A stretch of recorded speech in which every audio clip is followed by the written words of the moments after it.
A flagship is usually a company's best product. It's top of the line, packed with a lot of new and innovative features, but is decidedly out of reach in terms of affordability. That was how things were until everything changed in the last year or so. Now we have flagship grade devices at surprisingly low price points without many compromises. The Meizu MX5 is one of them. Announced a month back in China, the MX5 has all the features and aesthetics you'd look for in a flagship and is quite affordable. But should you buy it? The short answer is yes, and the long answer for this is called a review. Let's go ahead. The design of the MX5 might look like a combination of the Galaxy S6 and the iPhone 6 Plus, but is actually typically Meizu when you look at its predecessors. The glass on the front sits on a full metal frame with chamfered edges which are shiny enough to be visible on the front face of the phone. The metal is curved from the sides to the back to fit your hands and has a smooth matte finish. The finish was highlighted by Meizu at their event for its meticulous 68-step 30-day process, which yields a 21-gram metal body. The point is the effort that has gone into making the metal body shows. The finish is beautiful and screams high quality. However, metal bodies are known to interfere with signals, so there are two strips of high-quality plastic on the top and bottom of the phone. These strips were initially indistinguishable from the metal in terms of looks, but after a month of use they got shinier due to the many greasy human hands that handled it. And there is also a small metal strip that divides the metal and the plastics, and this is where the bump can be felt. A smooth metallic body, especially with a design that favors curves on the sides of the phone, is also prone to slips and falls. That's the case with the MX5 too. At 7.6mm, the phone is quite slim, and by design there is not much metal to grip on the sides. The weight at 149 grams is not light enough to stop a slip. As a result, you would need a case or be okay with seeing scratches on the chamfered edges and maybe a dent or two on the plastic parts of the phone. But even after a couple of hard unfortunate falls, there wasn't a single scratch on the highly polished metal, which is great. The display and its small bezels dominate the front of the phone, leaving space for the notification LED, the front-facing camera and sensors at the top, and home button at the bottom. The display is a 5.5-inch Full HD AMOLED screen, which not only lets Meizu achieve its thickness, but it's also simply great. With infinite contrast, the AMOLED screen dazzles in nearly every lighting condition and has no problems with viewing angle or outdoor use. These laminated displays have become a mainstay in Meizu's phones, but the MX5 is properly tweaked. Not too saturated AMOLED screen takes it to the next level despite having a pentile subpixel arrangement. Similarly, the camera too is pretty good on the Meizu MX5. It's a Sony IMX220 20.7 megapixel sensor with a f2.2 6-element lens. It's almost the same camera as the one of the MX4 Pro, but Meizu claims that it is more refined with better algorithms. As a result, you get pleasing photos in daylight, but the 1.2 micrometer pixel and f2.2 aperture don't help much in low light, as photos tend to be shaky most of the time. Here are some camera samples. As you can see, the photos generally look great with accurate white balance and colors. The sharpening is a little overdone and you have no control over it because the camera interface is very minimal with quick access only to modes, toggles and of course filters. But we noted in all cases, even in low light, focusing is accurate and fast thanks to the laser autofocus unit just below the circular camera lens. It sits alongside a two-tone flash which generates a neutral color or hot or cool flashes according to the scene. In the video department, the MX5 is capable of recording up to 4K video with finer compression thanks to the new HEVC H265 codec, and also records 100 fps 720p slow motion videos, apart from the other standard resolutions and frame rates.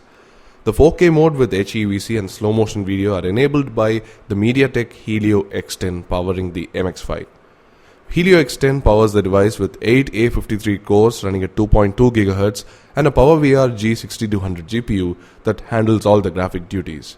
With 3 GB of RAM, there are no problems with multitasking and the Full HD resolution definitely doesn't strain the GPU for normal work. From all the benchmark tests we ran, the pattern is quite apparent. The Helio X10 is as powerful as a Snapdragon 805 except in some GPU tests if you need a point of reference. Gaming was as expected and overheating is not much of an issue to worry about here. Sure, the phone heats up, but it doesn't turn into an oven despite the metallic build. The Helio X10 is also responsible for the 4G dual nano SIM slots in the phone. The chip has support for both the FTD LTE Band 3 and LTE band 40, so it is ready for India's 4G pockets. Internally, the storage is a concern by default because the MX5 doesn't come with an expansion slot, so the inbuilt mass storage is all you have. Around 14.56 GB is available for the system and about 11 GB is available for the user. Despite this low price, the MX5 has more flagship features on board, like for example the fingerprint sensor. The MX4 Pro was the first Meizu device to sport the M-Touch feature, but it seems to have been improved and rechristened M-Touch 2.0 for the MX5. It's a physical button that incorporates capacitive touch and biometric fingerprint recognition underneath the glass. M-Touch 2.0 exceeds expectations when it comes to performance. It's wildly fast and works well even with a smudge-ridden glass, but of course you would need to give it a second chance sometimes. The accuracy levels were high and we were able to get multiple fingers registered for the fastest unlock times on this phone, except those rare few times. The capacitive M-Touch button also acts as a back button on a single soft tap, while the hard tap of the physical button takes you to the home screen. This dual functionality is one of the many neat UX tweaks as a part of the Flyme OS, a completely custom UI running on top of Android 5.0 Lollipop. Flyme has gained a lot of features and design tweaks since the days of the MX2, and it's good to see that consistency is now more prevalent across the UI than before. Its launcher screens populated with apps, and a lot of these default apps are delightfully minimalistic. By default, the icons have a fresh look and most of them are custom according to the app. Think of it as a pre-installed icon pack. And yes, there are tons of customization options, and thankfully some of the necessary Google apps come preloaded, unlike Meizu devices sold in China. The performance of the UI is fast and fluid, mostly maintaining a high frame rate throughout, but some of the default apps did misbehave now and then, most notably the default browser. But this is Android, so there is just way too much choice to complain about things like these. With 3150 mAh of capacity, the MX5 lasts for a day, but with very little charge left at the end. This has been mostly the case over the course of usually medium to heavy usage. The screen on time hovers around 3 to 3.5 hours for one full charge of the device, with additional payloads like continuous use of mobile internet, tethering and Twitter. So about 18 hours of standby time is what I consistently get with the same pattern of usage. Our one charge score for the MX5 is a respectable 9 hours and 46 minutes of battery life. So that's the whole theme here. The Meizu MX5 is truly a flagship device despite the lowly price. It's got great design, looks beautiful, takes decent pictures with fast AF, lets you use advanced tech like fingerprint authentication, and basically gives you an accessible flagship experience without too many compromises. Of course, you will have to cover the phone up to safeguard the metal and glass and deal with limited storage options if you're on a budget. But at this price range, the Meizu MX5 is highly recommended and should be on your list of choices. So that's about it for the Meizu MX5 review. Do hit the like button if you liked this and subscribe to our channel for more videos like these. And also do let us know what you think in the comment section below. Thanks for watching.